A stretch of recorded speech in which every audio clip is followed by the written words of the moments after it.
자, 정석으로 치자면은요, 유제는 푸는데 연습 문제 못 풀겠어요. 그리고 센으로 치자면 B레벨은 푸는데 C레벨은 못 풀겠어요. 하는 친구들이 이제 이 영상을 보면 좋겠다는 거죠.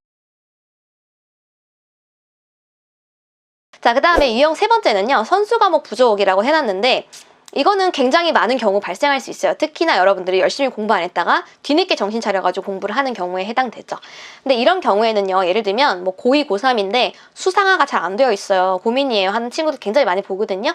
그런 경우에서는 사실 어쩔 수 없습니다. 지금 수상화를 공부를 할 시간이 없다라고 하면 그 해당되는 부분에서 아, 내가 선수 과목 부족해가지고 못 풀었다라는 걸 인지하고 나서 그때마다 채워셔야 돼요. 그건 어쩔 수 없는 부분이죠.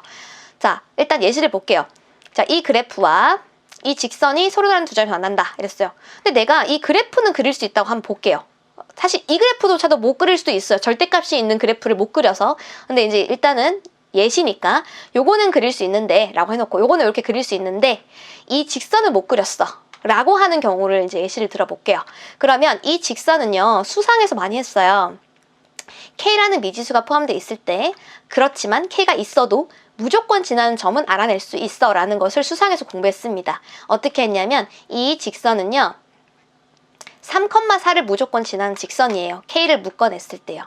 그래서 아, 이 점을 지나는 직선이구나 라는 것을 우리가 만약에 안다면, 자, 너 여기 지나는 직선인데 얘랑 두 점에서 만나게 그려봐 하면은 그려요. 네. 경험상 자, 너 이거 그려봐 하면은 이런 식으로 생겨야 되지 않을까요 선생님? 하면서 다 그리더라고요. 네. 그러면 이제 그때는 이 선수 과목에 대한 이해가 부족이었던 거죠. 그때는 하나하나 체크해서 넘어가야 한다는 겁니다. 자, 풀이는 간단하게 할게요. 자, 여기를 지나면서 두 점 만나려면요, 일단은 기울기 자체가 0이어도 되죠. 기울기가 0이어도 되고요. 여기선 기울기가 K를 의미합니다. 그래서 K가 0이다 라는 거고요.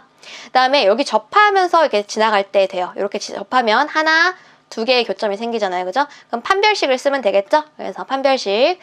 여기 있는 이 왼쪽에 있는 이 유리함수는 마이너스가 달고 나오는 거기 때문에 얘랑 얘랑 같다라고 해서 판별식을 쭈루룩 계산하면은 두 개가 나와요. 그런데 이 여기랑에 이제 접하는 거기 때문에 사실은 여기를 그린 다음에 이렇게 접하면 이제 기울기 더 가파른 거거든요. 그래서 어쨌든 K가 1일 때입니다. 이건 해설 영상이 아니니까 다시 한번 강조하지만, 네, 그래서 아, 내가 만약에 이 직선만 어떤 직선인지만 알았다면은 풀 수 있었어 라고 내가 판단이 된다라고 하면요, 여러분들은 이때 이런 것들을 채우면서 넘어가야 돼요. 아, 뭔가 미지수가 껴있는 직선에서는 반드시 지나는 점을 캐치하는 게 중요하구나. 수상 내용을 다지고 가자. 이런 식으로요. 아, 네. 이거는 왜 넣어놨냐면 혹시나 여러분들이 궁금해할까봐. 선생님, 이렇게 지나면 안 돼요? 이렇게 질문할 수 있는데 이 접할 때를 기준으로 해가지고요, 조금이라도 더 완만하게 되면은 이렇게 되겠죠? 그러면 3개에서 만나요. 그럼 안 돼요. 그리고 0일 때뿐만 아니라 이렇게 지나도 2개 만나는 거 아니에요? 할 수 있는데 얘는 점근선이 끝까지 나가잖아요. 그럼 언젠가 하나 더 만나게 돼서 3개에서 만나는 겁니다.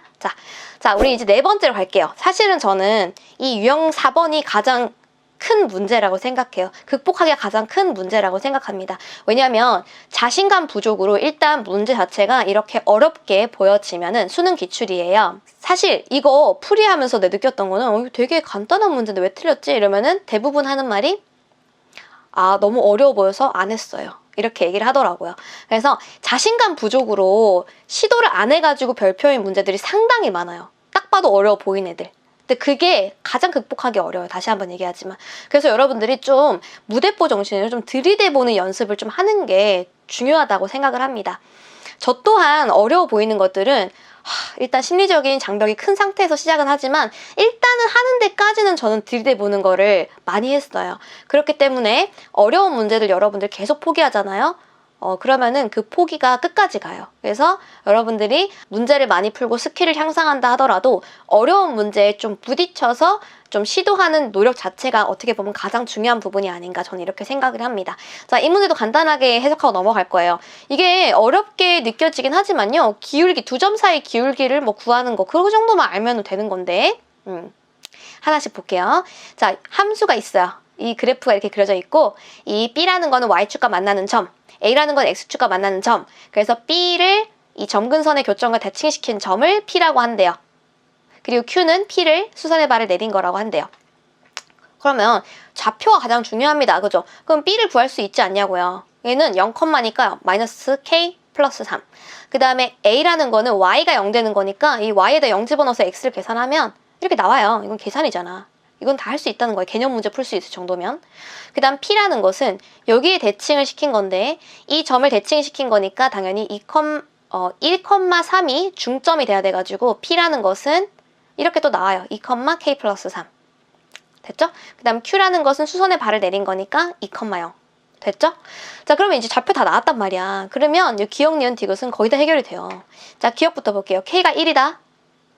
p의 좌표 어딨어? p의 좌표 요거잖아. k가 1이면 당연히 4 맞는데요. 2,4. 참이에요. 그 다음 니은번.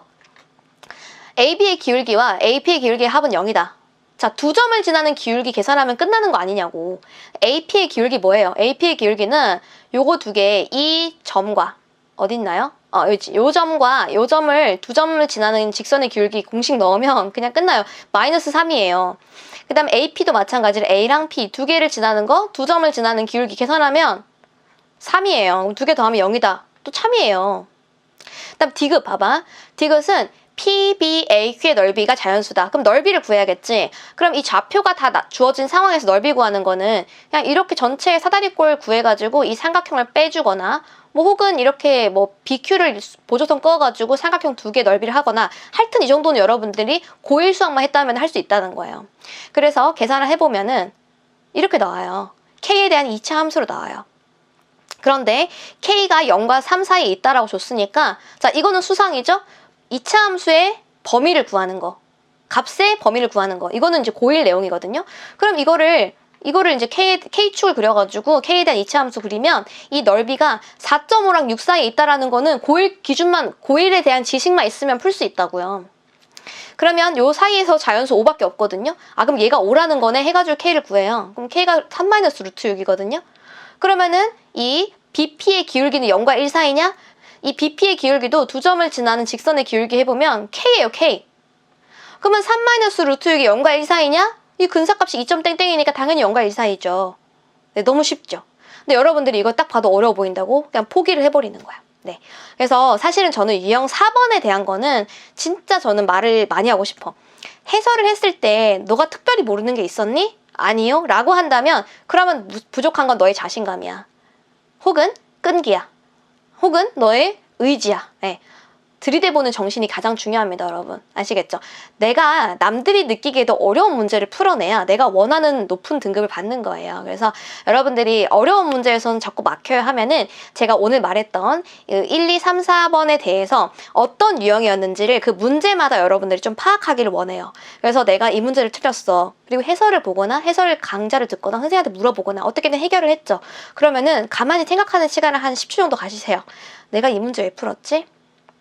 사실은 여기까지는 식을 세웠는데 뭐 수상이 좀 부족했어 라든지 아니면 사실은 해설 듣고 나니까 솔직히 모르는 게 없었는데 내가 좀 시도 자체를 안 한 것 같아.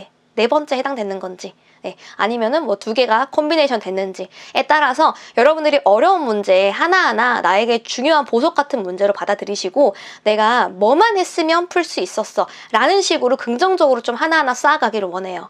그런 식으로 하고 나면 진짜 틀린 말이 아니거든요. 이런 식으로 해야 여러분들이 등급이 오르는 것이지 이거 없이 그냥 주구장창 학원만 열심히 다닌다? 문제지만 열심히 푼다? 크게 달라지는 건 없습니다. 그래서 어려운 문제에 대한 오답 분석을 여러분들이 좀 제발 질적으로 하면서 내가 원하는 상위권으로 도약하시기를 바라겠습니다. 이 영상은 솔직히 말하면 조회수를 바라고 찍는 게 아니에요. 제 학생들 중에서도요. 어려운 문제를 자꾸 틀리는 학생들한테 해주고 싶었던 말이 많은데 이 영상으로 좀 이렇게 축약해서 네, 모두가 제 학생들이 봤으면 좋겠는 마음을 담아서 제작을 했습니다. 네, 여러분들 오늘도 제 영상을 봐주셔서 감사드리고요. 다음에 또 다른 영상으로 찾아뵙도록 하겠습니다. 감사합니다.